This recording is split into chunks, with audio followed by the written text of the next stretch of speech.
nessa. Como que é concorrer a presidente, cara? Como que é esse rolê? Deve ser da hora, deve ser uma merda, mas deve ser da hora e uma merda ao mesmo tempo. Não, é mais da hora. É mais da hora? Muito mais. Como que é? Você acorda, aí o cara pega assim, te passa uma agenda, ó, você tem que estar em Pitininga, você tem que estar em Sorocaba, você tem que estar não sei o quê, você tem uma conversa com o Frei, não sei quem, você tem uma conversa... É isso? Não, na verdade, tudo que você pode imaginar acontece num dia, né? Você tem que fazer um comício, você vai dar entrevista, você vai gravar no estúdio... Você vai conversar com lideranças, você vai falar em público, acontece tudo. A rotina de uma campanha, durante pelo menos 90 dias, 120 dias, você dorme 4 horas. Porra! E tu gosta disso? Não dá tempo, cara. Não dá tempo até porque a tua cabeça não te deixa dormir. Uhum. Uma loucura, né? O que tá falando? Essa estatística daqui... Você tem que estar informado de tudo que está acontecendo no país. Você não sabe a pergunta que o repórter vai te fazer. Sim. Então, e outra, você tem que conhecer... A não ser que você seja um candidato como o Bolsonaro que fala isso, aí você fala com o Guedes, que eu não sei. Imagina, eu jamais conseguiria... dar uma resposta dessa. Não. Mas também é injusto esperar que você saiba de todos os fatores da política do país, né? Mas quando você quer ser presidente da República... Saber um pouquinho mais que a maioria, né? Você tem que... Se você não tiver o domínio técnico de uma área no nível de detalhe que a pergunta exige, você dá uma resposta um pouco mais genérica, mas que faça o repórter compreender para onde você tá indo. O cara não vai te perguntar, olha, tem uma árvore na Amazônia que o nome científico dela é tal. O cara não vai fazer uma pergunta dessa. Ele vai te fazer uma pergunta com algum grau de generalidade. Se você não souber absolutamente nada sobre um assunto relevante, tem um erro você aí. vai ser presidente, cara. Porra, fica em casa, vai fazer outra coisa, vai ser deputado. O deputado não precisa saber de tudo. Sim. Ele pode ter um nicho.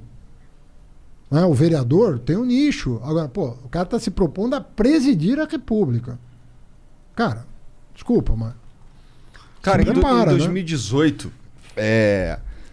eu sinto que... Assim, você falou o lance das fake news, mas eu acho acho que 2 fatores principais elegeram o Bolsonaro, na minha opinião. Que é... a internet e o jeito como a imagem dele foi propagada na internet. Isso tem a ver com os fake news, tem a ver com um monte de coisa, não sei o quê. Mas eu acho que um grande fator, assim, talvez tão relevante quanto, tenha sido um sentimento anti-PT, cara. Eu acho... O pessoal tá pensando... Eu, por exemplo... Tu não vai deixar eu falar mesmo? Não vou. Tô brincando. não. Eu, por exemplo, não votaria no PT. Nunca mais, assim. Sabe por quê? Você votaria no PT?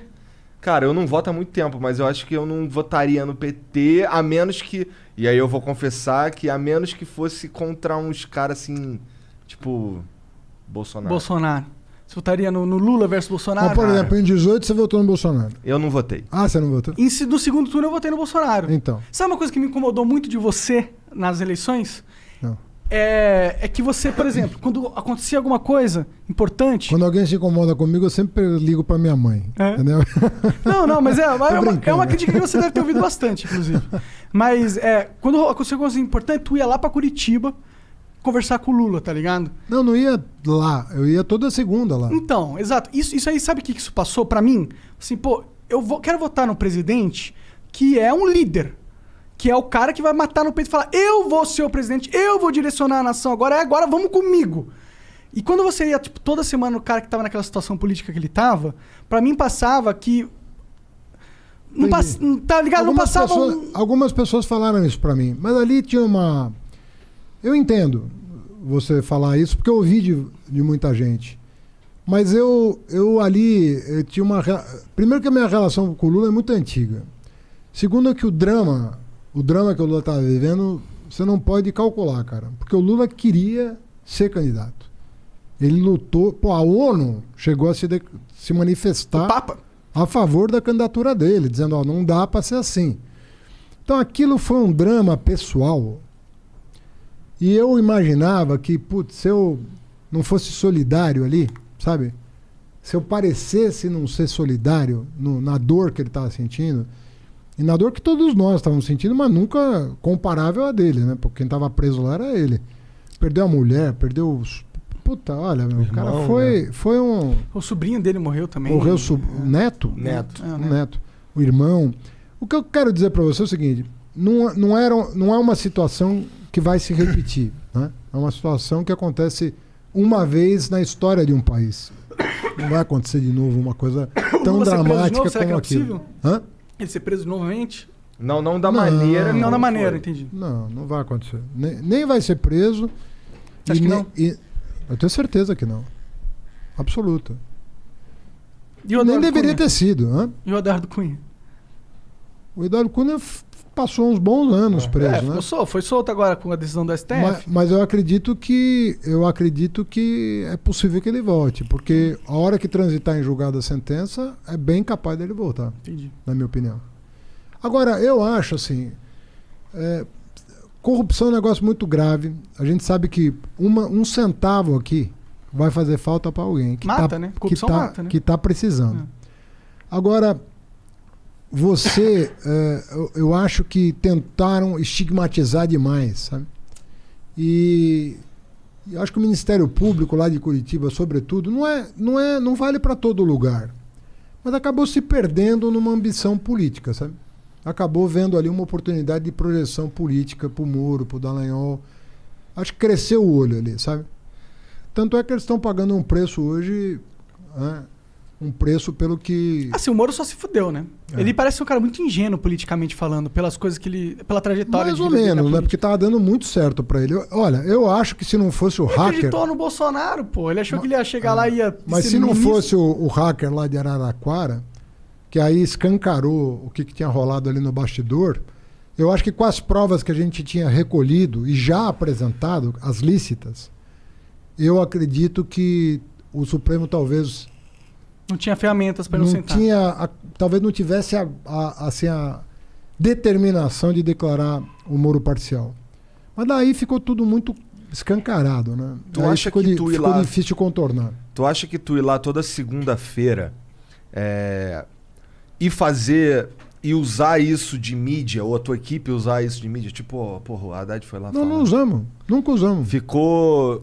Usaram sim, Renato. Não. Talvez você ou sua equipe não usaram, mas eu não fico sabendo, eu não fico pesquisando. Não, tá mas Toda hora que você ia lá, apareciam momentos, entendeu? Isso, mas aparecia no jornal justamente para gerar essa sensação que você sentiu. Sim. E você acha que eu tô errado em sentir essa sensação? Entendi. Claro que tá. Será? Eu vou dizer por que tá. Obviamente, tá errado em relação ao que eu sei que eu sou. Ah, claro. Eu não conheço você profundamente. Exatamente. Né? Você não tá errado em sentir o que você sentiu. Sim. Tanto é que eu tô falando, eu ouvi isso de muita gente. As pessoas próximas de você, imagino que devem... Mas, às vezes, as pessoas são levadas a concluir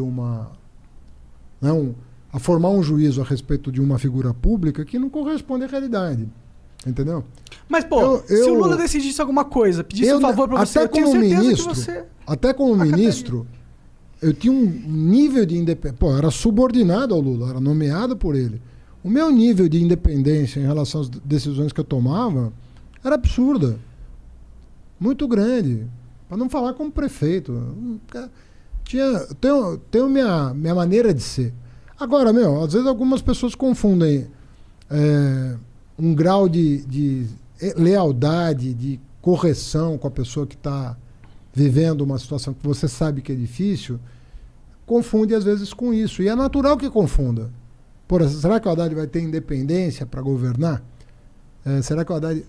Normal, cara. Não questiona um cara sentir isso. Agora, quem me conhece mais de perto sabe que não há hipótese disso, entendeu? Porque quando você assume a chefia de um Estado... Meu amigo, você não vai ter tempo de pegar o telefone e ligar.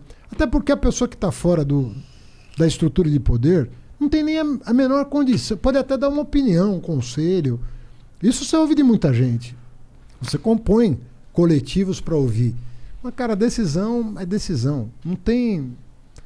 Você não tem como, no comando de uma máquina daquela, nem que você quiser, você vai deixar de tomar a decisão que você acha mais correta.